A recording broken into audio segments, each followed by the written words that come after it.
This is Somewhere in the Skies with Ryan Sprague.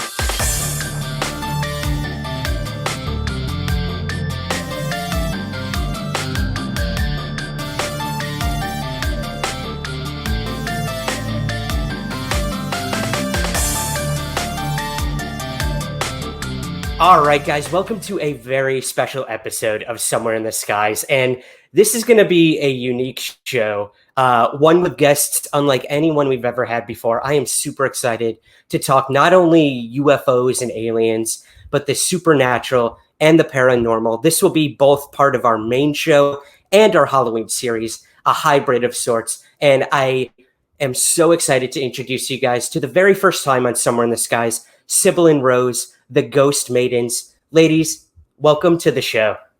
Hey. Hello. Hi. There we go. I got the little graphics going on there. Thank you so much for joining us.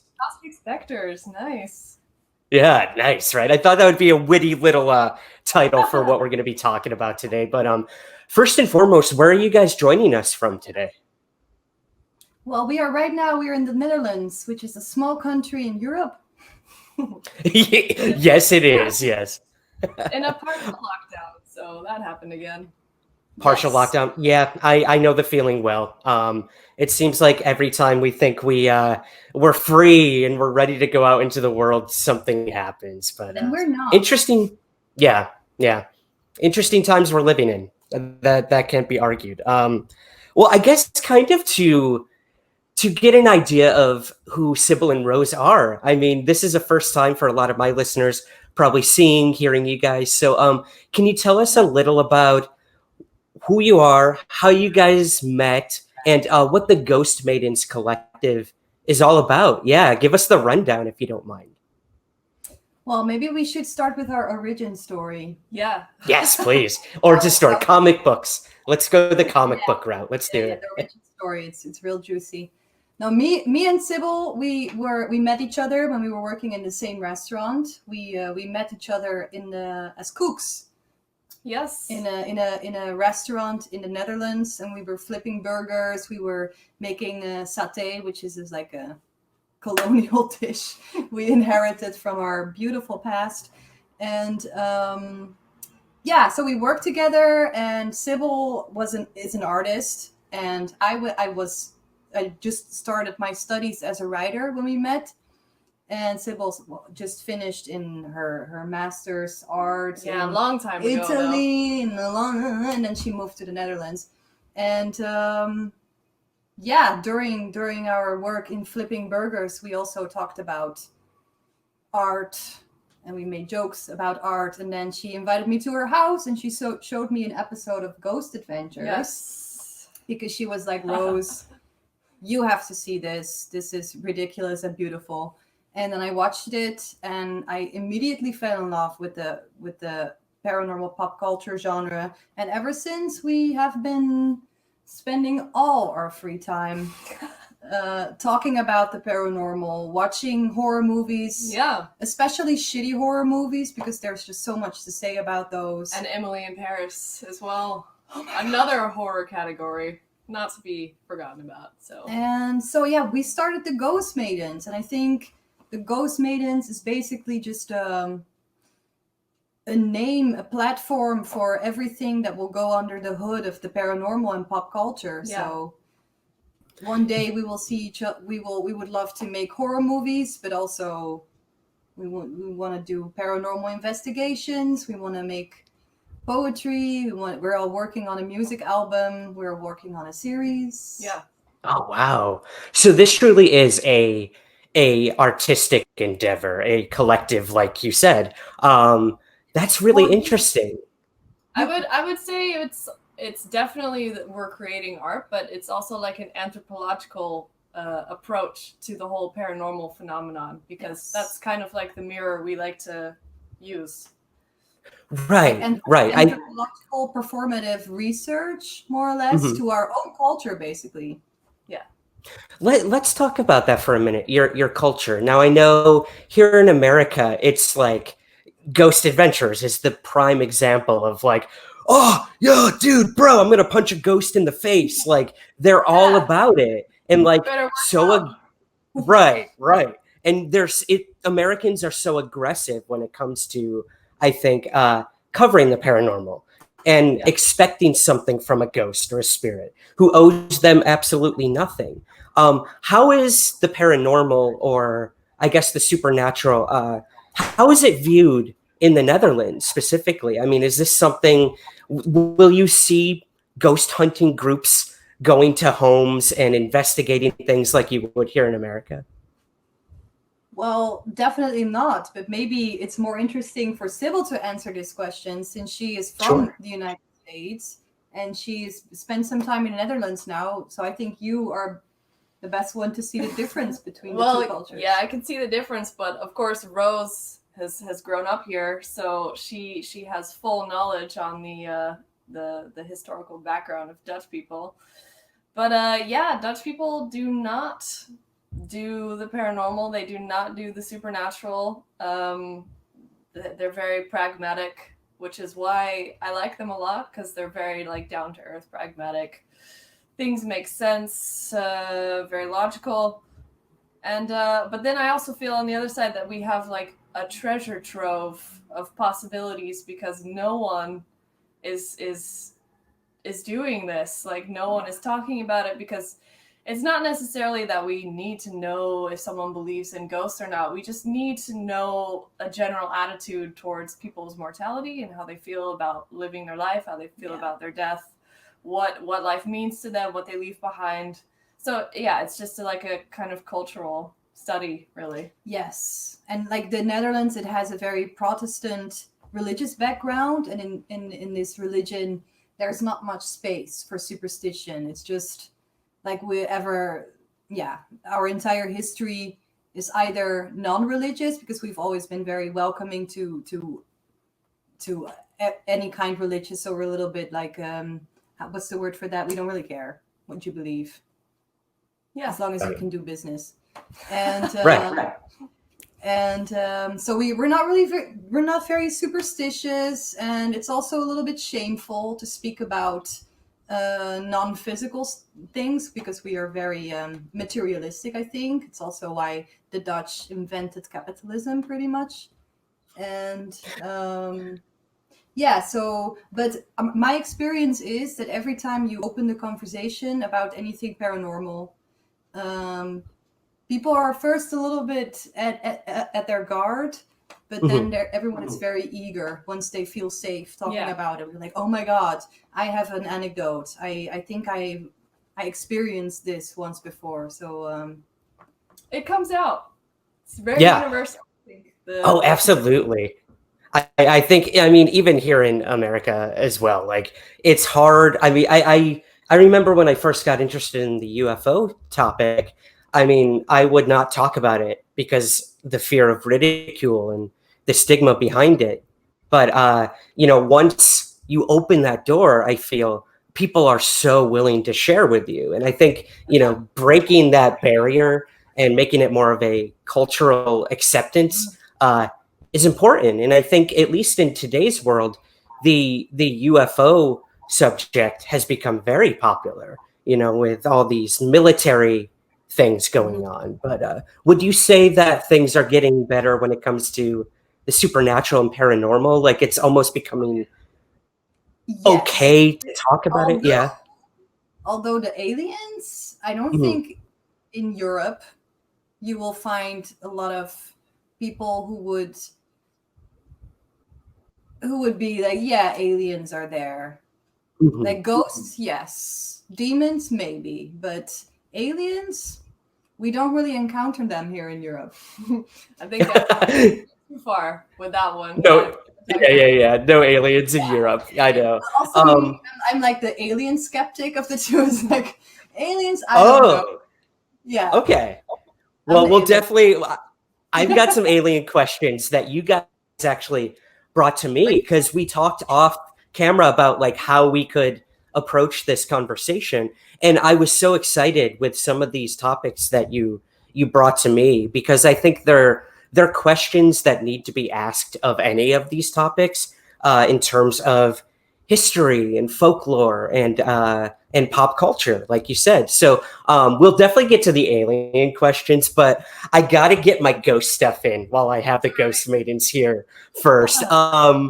So I guess I've noticed on your Instagram, you go to these very interesting locations, whether it's in the Netherlands or other areas in Europe, and have gone into these places and possibly investigated.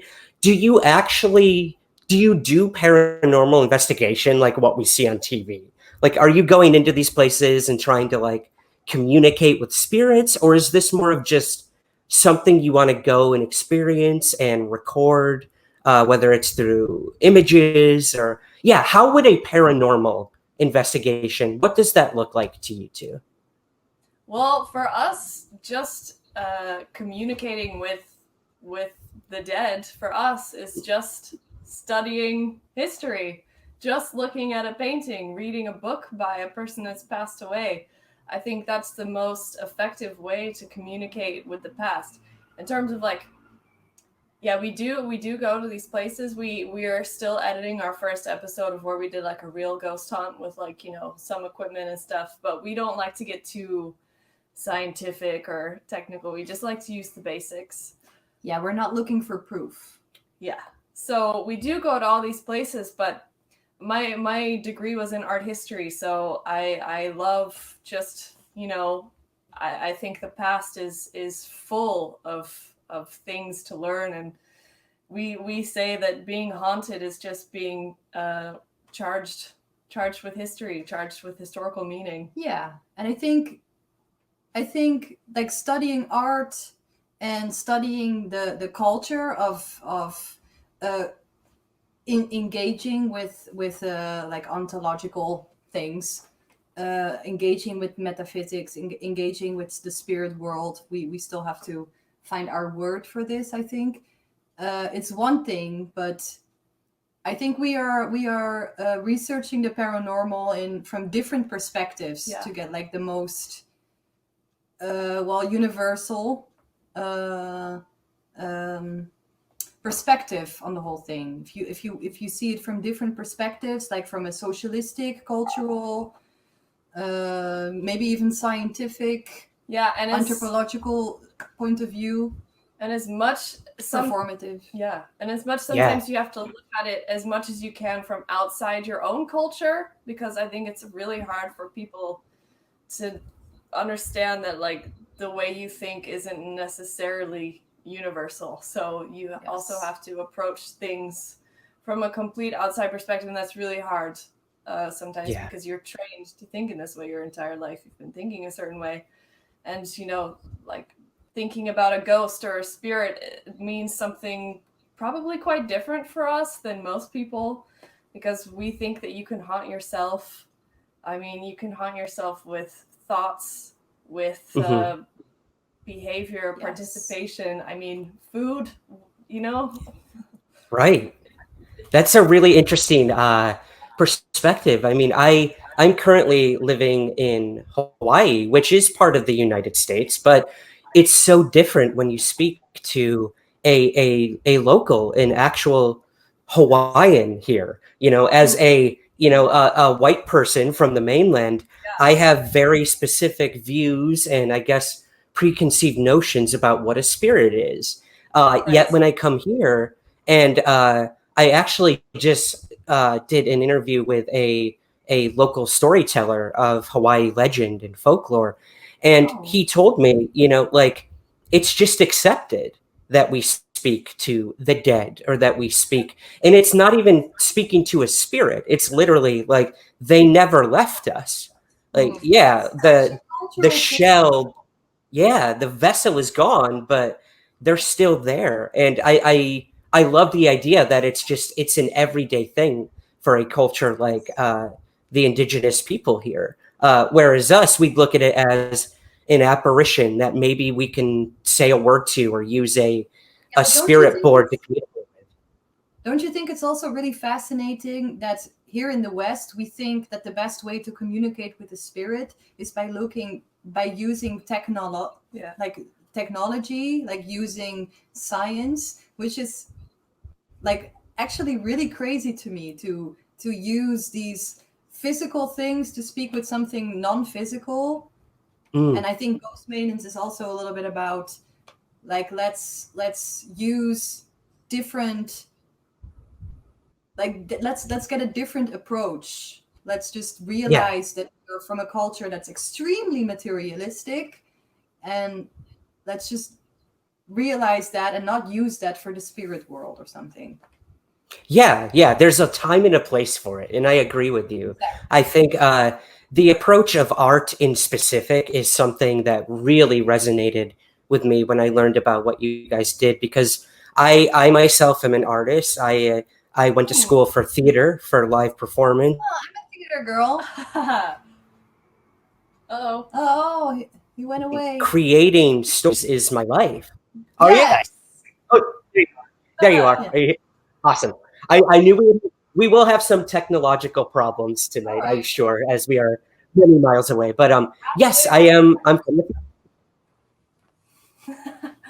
and What? I guess kind of playing off of that, we as actors were bringing to life characters that may have been actual human beings and have died. Yet here we are, resurrecting them time and time and time again. And it almost creates this energy of like a communion of sorts, I guess would be a good way to put it. And it's us remembering these people through art. So I'd love to get maybe a little better idea of what art means to you guys, in terms of, if you find, let's say you find a very old painting in a museum or at an antique show. What does that mean to you, in terms of what is the story behind this, and how can I infuse it into how I approach the paranormal, I guess, is a long-winded question. Yeah. I would say that the similarities between the paranormal and art is really close, because we use the same terminology, like medium, channel, all of these same kind of, like, the artist as channeling something from above, and this creative process that comes through us, and we don't really know what happens or where it comes from. Yeah, inspiration is kind of like this thing from beyond, So I think it's the two worlds are very much the same, especially in terms of like psychology and self-awareness and this kind of thing in creation. And yeah, I guess looking at old paintings for me is, Rose says it's like time traveling. It's the closest we can get to being a time traveler, because we not only see the past as how it could have been, but we also see how they saw the past, which is really important. You can see it from their own eyes, which is something else. Is just being a spectator. It's actually being them a little bit. Yeah, right. Exactly. Yeah. I feel like, especially in the world of theater, when you're trying to embody, I guess, the spirit of another person, you are almost possessed. Yeah.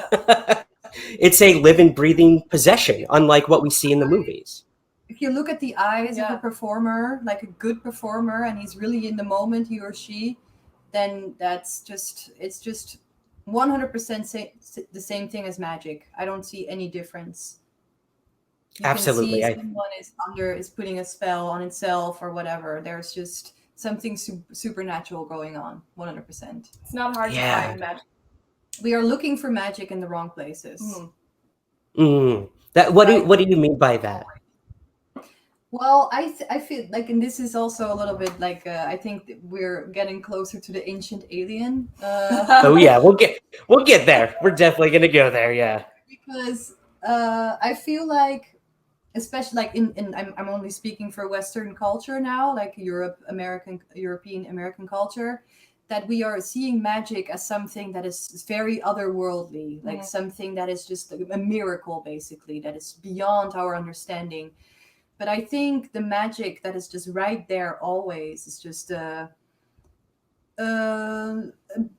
art piece that overwhelms you, or a weird synchronicity or a word that's following you around, or just a strange happening in your life, or an object you lost for a long time, and like every time you feel this meaning in your life, every time you feel that this means something to me, that is Or also when we're in the restaurant and all of a sudden everyone comes in at the same time and orders the same thing, and they're not sitting next to each other. Like that kind of stuff is like when we work in the kitchen. totally normal, you know? And then you're like, what is going on? Yeah, Is everyone coming at the same time and they all want the same thing? It's totally weird. It's like some weird cosmic string. Like, and we always need to be something that it was given to us by higher powers or gods or whatever. Well, why don't we just give ourselves some credit? Yeah, we're pretty amazing, you know. We don't That need is gods or aliens all the time.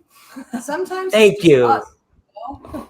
Oh my God, I'm so happy to hear you say that, because that does bleed right into the ancient aliens question. Exactly. You know, we have this television show that's been on for almost 15 years. And I must admit, full disclosure, I have been on the Ancient Aliens television show.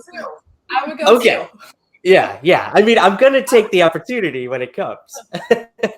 But, you know, it brings up the same point of, you know, we look to an other for these incredible, amazing accomplishments we've had as human beings, and think to ourselves, no, we're not capable of that. We were not smart enough. We were not.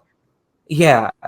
So I do wonder, you know, these early thinkers of the ancient astronauts or ancient alien question, why do we have to look to another intelligence or advanced race to have intervened? I just, what are your guys' thoughts on ancient aliens? Let's get the brutal, honest truth.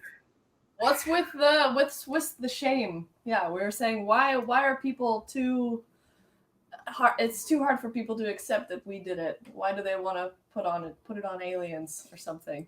Well, I don't have the answer to why.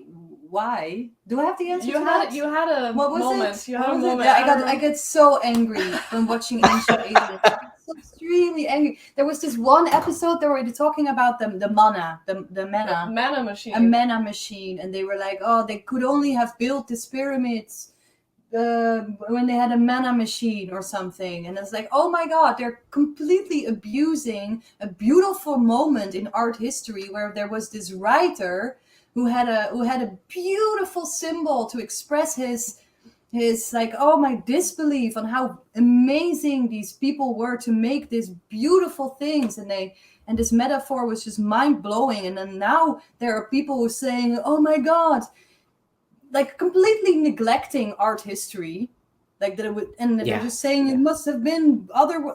It makes me so angry. I understand, because again, we're putting technology back into the picture when in reality it's just it's art. Imagination. Yeah, it's creation, and yet let's put this technological slant or angle to it, because it had to be aliens who used such highly advanced technology to create this. No, it was the ingenuity. It's us. It's us. Thank you. I'm glad we're on the same page with that, guys.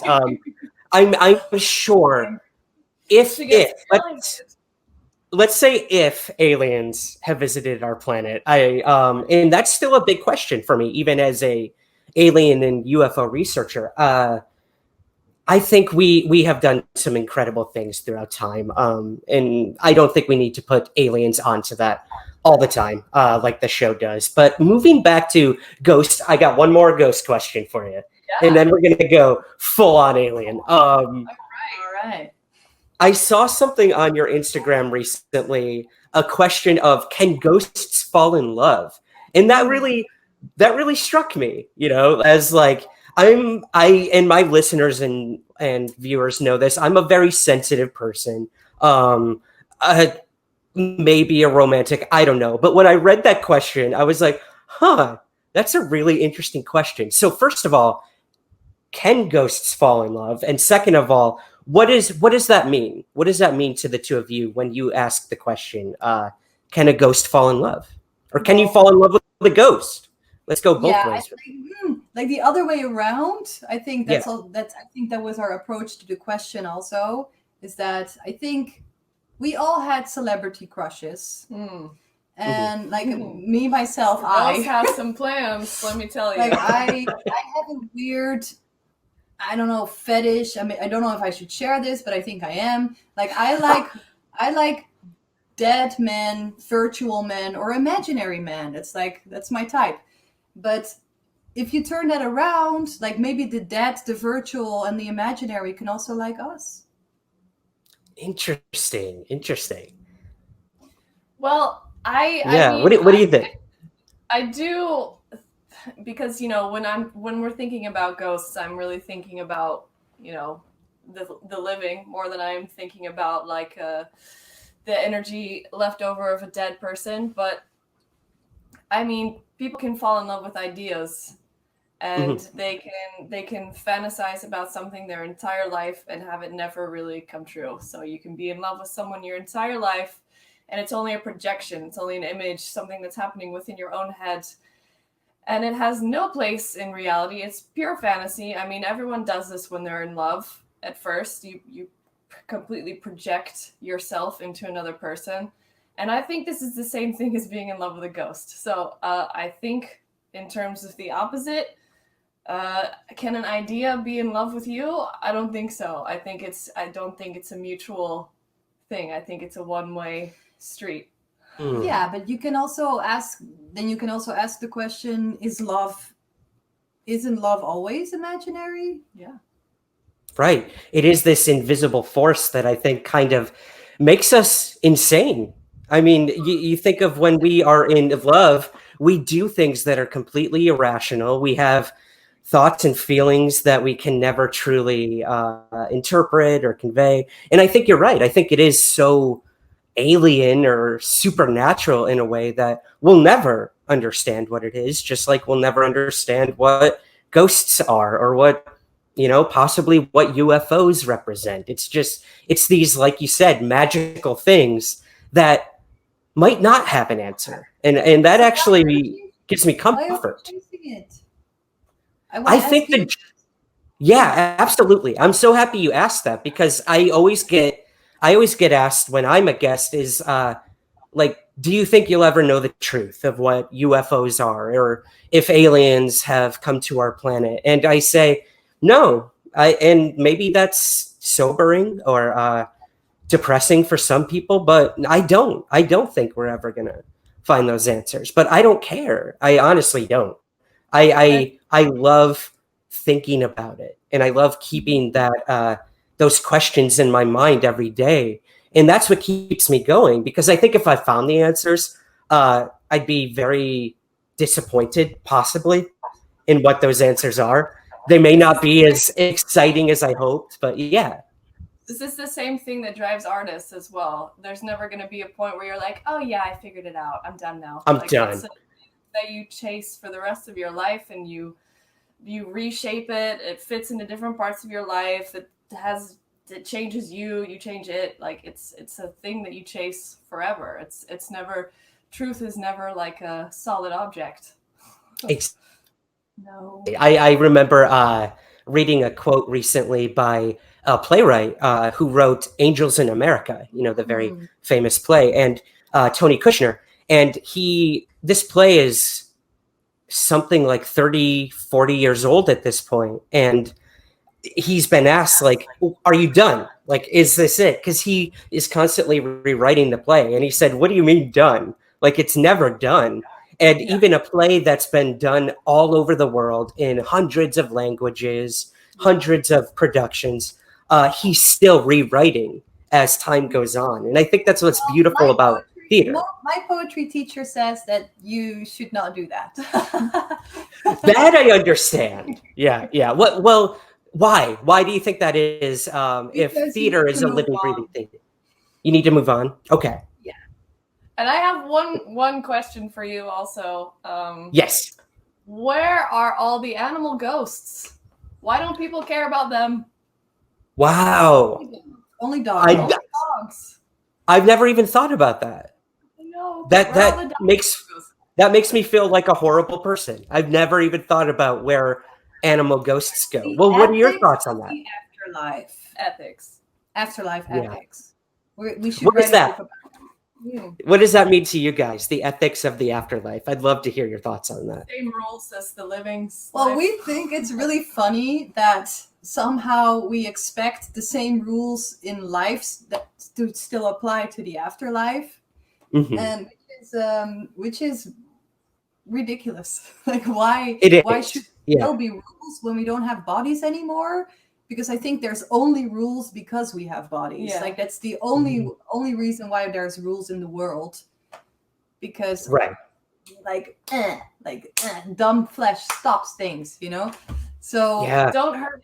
if we die, then why would there still be limitations? I don't understand. Like this, like politics, even like no Mhm. dogs, but cats. You get to keep your race. And no Yeah. cows. Cows don't matter.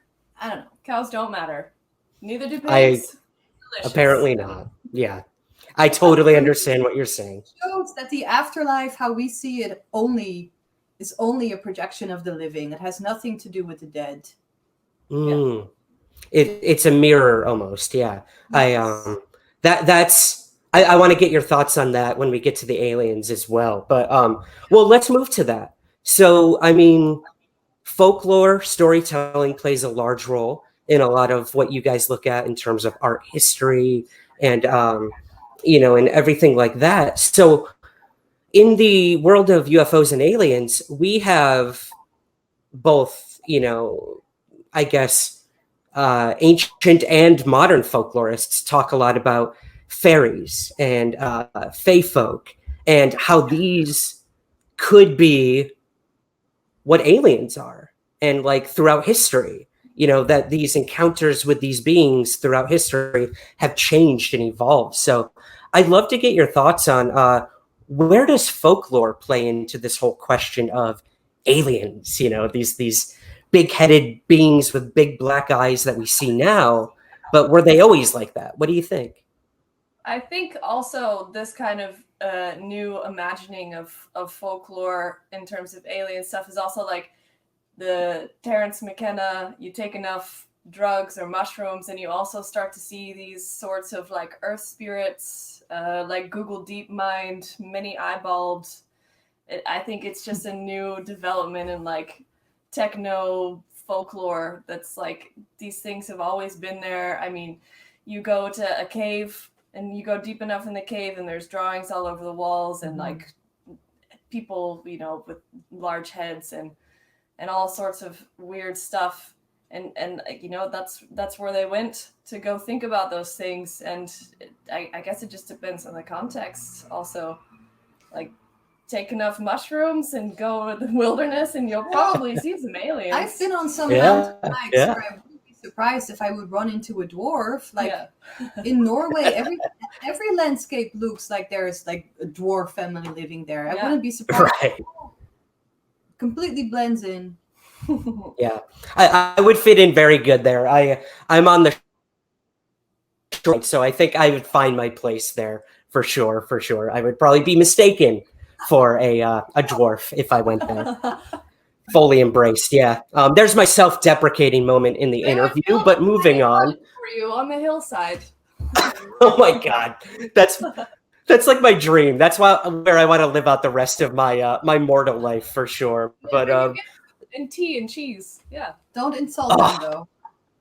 yes, don't insult. Do not piss off the dwarves. Yeah. All right. Well, that kind of, I guess, bleeds into my next question. Religion.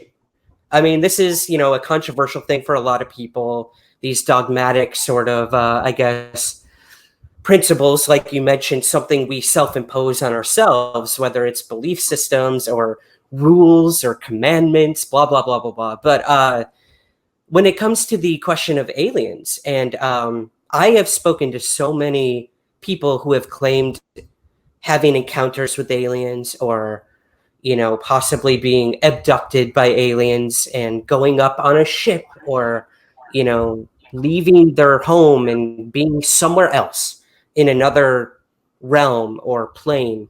And it kind of conjures images of like an out of body experience, or being in contact with something like an angel, or a demon. It goes both ways, I think. So what are your thoughts on the questions of aliens and angels, I guess? Is there a connection? I think there is. I think Yeah. they just deliver a different message. I think angels appear in a more moral context. I think an angel always comes to bring some kind of knowledge that you have to do something with, where an alien has a little bit the same emotion, and like you're always in awe. There's always this what's this emotion? Sublime, Like the sublime experience of encountering and a being from above. But I think the alien has a more like it's more science. I think it's less metaphorical. I don't know.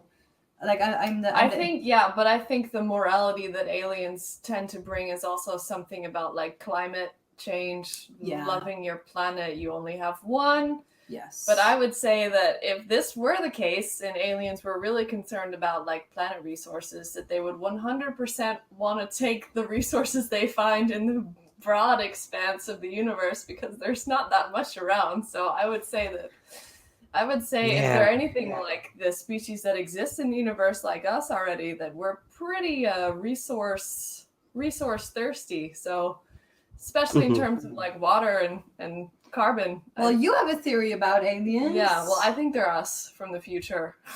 Oh my God.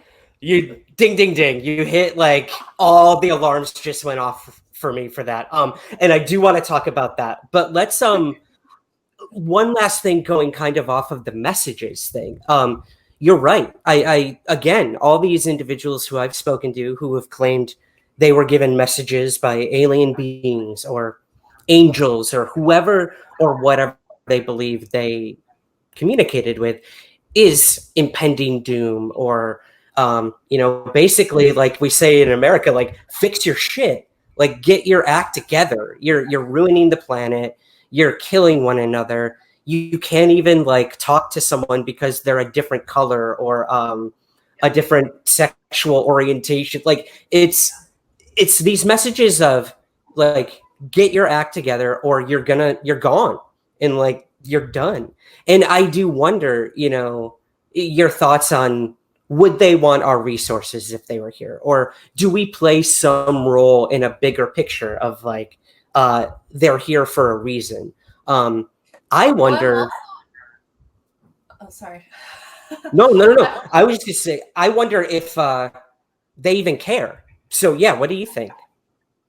Yeah, I'm also like always concerned about like these abduction stories, and they're also similar to like, angelic kind of like outer body experiences, like you said, but like I just lost my train of thought. But I just wonder like how often these things would happen if there wasn't a culture kind of supporting alien abduction, if there weren't all these movies being made about it, if there wasn't all this science fiction, which only really started, you probably know better than me, but only really started like after World War II, and like when science really, the devastation of science was really seen and felt, and like, dropping nuclear bombs and like this kind of like scientific anxiety. So I'm just always curious about like how much this alien myth would exist, or these experiences would be reported without the culture, without the Western culture that goes with it, because I don't think it's necessarily a completely universal phenomenon in the way that like people in the West report it. But I don't know. I'm no. Well, like definitely not, because like for here in Europe, for example, I don't know of any a UFO ever being seen. Maybe like maybe there have been, but I think in Colorado it's pretty common for people to see UFOs. I right? saw something weird, So we could think that maybe in Colorado there's just more UFOs, or maybe in Colorado it's more accepted to see one. Yeah, there's a lot of sky. There's a lot of satellites. There's a lot of And I think it doesn't really matter which one of the two it is, because these encounters, I think, whether they're real or not, I don't really care about that. They're relevant. Because people have seen them and people have got a message from that. And I think that's relevant. It says something. The stories matter. So. Yeah. Yes, every story has value. And I mean, I wrote a book all about the people who have had the experiences, not how big was the UFO or like what did the alien look like. Like, you're right. At the end of the day, I honestly don't give a shit. I want to know how it affected you and how it affected your belief systems or your perception of the world and time and space and everything in between. Yeah. Well, okay, so let's go down the route of us from the future. I love this theory. There have been encounters with UFOs and beings where people have said straight up, they told us they were us from the future coming back to either warn us of something. So yeah, let's go. What do you got for me? Time travelers. Are these what aliens are? Yeah. Yeah, I think we're still fucking up in the future. So I think the technology always comes first, and then we're like, whoops, that didn't really go so well. Oh my God, Sybil is such an optimist. She thinks we're still going to be here in a couple of thousand years, because that's what it takes for evolution to shape our heads like that. And then we speak with telecommunication. Like, that's not so hard for me to imagine. We're already doing that through devices now. Like, without speaking, we're thinking thoughts in each other's heads. Like, that's pretty amazing. So I don't really think it's that far of a step until we just like put a little whatever in there, and then we start communicating with each other, and then we're like, you know what? We need to get a hold of some really good, strong DNA. We need to go back in time here and here. I actually wonder if alien abductions decreased or increased during 2020. I'm very curious about that. Some hillbilly blood. Yeah, or something. And then they're like, that's a really good, strong genetic material. We got to go back and get it. I don't know what happened in the future, but if it's anything like this here, this is only the tip of the iceberg. It's like the new coronavirus that like... Yeah.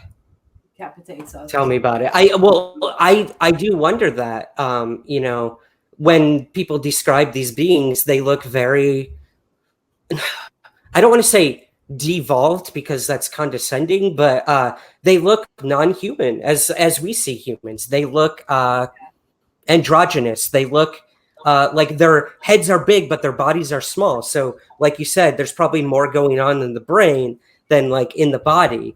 And they communicate telepathically. So is it us, you know, 1,000 years from now coming back to see what we were then? Probably 10,000. The thing is, 10, though, I don't know. I used to study biology for like 4 years, so I've got opinions about this. But it's not a necessarily widespread thing that things are supposed to have symmetrical bodies. You know, 2 eyes. 2 nostrils, 1 mouth. Like, this is very, very central to Earth. So, like, just look at the bottom of the sea, and there's some crazy life forms down there. So, and like 17 arms, like teeth in their ass. Yeah. I always tell people, like, stop looking for stuff up there. Like, all the stuff is down in the ocean. Like, if you look at aliens, you know about the fucking universe. Yeah. Exactly. Yeah. Yes. I'm on the same page with you on that. I think we should be spending a lot more resources and time and money into what's in our deep seas than what's in our deep skies. And that's coming from a UFO alien guy. Yeah, so that's saying something. At it. Exactly. And if the aliens are coming, like, if the aliens are coming to save us, now would be the time, I think. But they have chosen not to.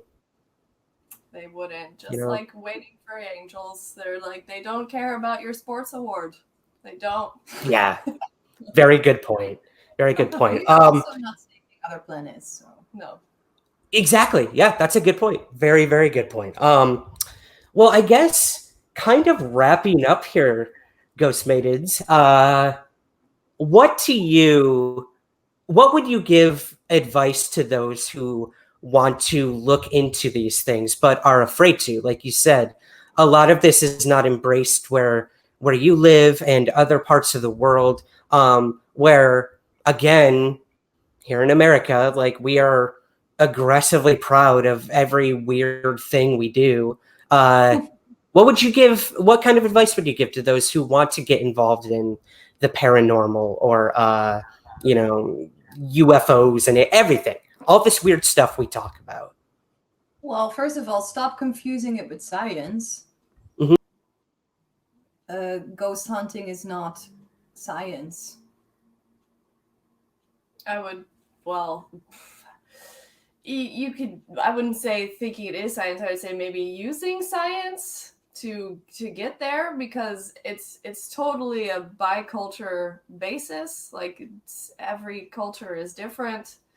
And I would look at the factors inside of your own culture and their own beliefs about the afterlife and mortality and the past, because you have to be able to put yourself in a position of knowing about the past and also what you're going to contribute to the future of it. So I'd say that you should know a little bit of history before you get started in the paranormal. You should know, you should have some important. I think you should just care about philosophy, because there should be some of that. Yeah. I think in the end it's a philosophical hobby in the end. Oh yeah. It's like, let's just see. Like, this is a very old tradition of mostly Greek men contemplating the fundamentals of reality, which is it's philosophy. Yeah. It is. And I know that a lot of scientists out there believe philosophy is dead, which I would argue not a chance in hell. Like, you as a scientist, your job is also to be a philosopher. Oh my God, to ask artificial intelligence, questions. we need some fucking philosophers for that. Yeah. Tell me about it. No. Right. Yeah, I know. Well, I guess kind of wrapping things up here, guys, tell us about what you have going on. No, I know your Patreon is very popular. This is kind of where you live and breathe a lot of what you do, outside of the music, which I want to hear about as well. But tell us a little about what you do over on your Patreon feed. Yeah, so we're all we put basically our full versions of the things that we do there. So we're still in the process of making videos. So we've been doing this for about 1.5 years, and I would say that a good portion of it has been with Corona around. So like that's changed things a little bit. But yeah, we put most of our full-length things on Patreon, and then we also have a lot of other weird categories. For example, you can choose the eternal possession category, and I'm trained as a classical portrait painter, so I will paint your portrait and Rose will write you a love poem. And we have other ones where we do a dream and symbol interpretation of your dream, whatever dream, something weird that's happened to you. We basically listen and give our advice. But you can also become like a what's the name, like the small lover tier? Yeah, the spooky supporter. Yeah, and then Sybil, she painted our eyes. Yeah. And you will get a small charm with our lover's eye. You can put it on a necklace. Oh wow, that's so cool. I love it. We have like these little haunted art objects that we made ourselves. Also, they came from the Georgian period, the lover's eye. So it's like this kind of secret portrait. And that you would wear, and it would be a secret. It would be your lover, or maybe an object of mourning. It could be like a death object. And we put a little spell on it to make it extra magical. Yes. So it's both of our eyes. I painted both of them, and then we have we have little gifts or like readings, paintings. Yeah, you can even become our supporter for like $2 a month and just see all of our full length things and inspire us, communicate with us. We'll even make a performance based off of a conversation. So what is this go on a date with the Ghost Maidens thing? What is this? Death over dinner. Yeah. Death over dinner. If you become if you become our patron for I think 10, Five a month, then we would love to know what your perspectives on the paranormal are, and then we will make you your your last meal, like what you would have for your last meal. We will make it for you, and then we because we work in the kitchen, huh? And then we That would makes eat it while sense, we yeah. get to know each other, so that we can start a Talking- friendship. talk about mortality. I think that's the most down to earth, exciting, philosophical, honest conversation you can have with someone. You get to know a lot about someone. Yeah. Absolutely. We It's should very talk about intimate, and it's that. also people are afraid to talk about it. Yes, very good Right. point. I think What uncertainty we have. Let's talk about it. Yeah. it's also the only thing we all have in common, right? I mean, we can have different beliefs, and we may think aliens are real or ghosts are real or not, but at the end of the day, we all die, and it's something we should confront and, I guess, embrace, right? I guess. Yeah. Just do the dance macabre. We're all going to the same. Exactly. Well, I know where I'm going after this. I'm going to go join the Patreon because I love what you guys are doing. This has been so refreshing. So yeah, I'm so happy I found you guys. I know this is not the last time. Yes. I want to know more about aliens. Well, okay. We're gonna do a part 2 of this, I think, because we Right, we have so much more to talk about. But We do. I know it's getting late there. We're almost 12 hours apart. You're getting We're ready not. to wind down. All right. Nothing matters. Doesn't matter anymore. Time is but relative. I know. But before we go, where can we find everything you guys are up to? And yes, where can we find the Ghost Maidens? Well, we're on YouTube, so just type in the Ghost Maidens on YouTube. We're on patreon.com/the Ghost Maidens. There's a the, very important. People forget the Ghost Maidens. And then we're also the Ghost Maidens on Instagram. And on Halloween, we'll be doing our very first Twitch appearance. Ooh. And we'll be wearing our Halloween costumes, and they're going to be completely ridiculous. It's going to be paranormal pop culture, all right. Yeah. With an emphasis on pop. Pop. Okay. Yeah. Okay. But yeah, Consider if me you go- there. If you go to Instagram, the Ghost Maidens, there's also a link tree there, and there you can find everything there. You can find everything there. And also on Twitch, we're the Ghost Maidens. But the easiest thing is if you have Instagram already, you can find all the links in our bio. The Ghost Maidens. Boom. I love it. The Ghost Maidens. Ladies, thank you so much for joining me today on Somewhere in the Skies. Happy Halloween season, and we will definitely talk soon.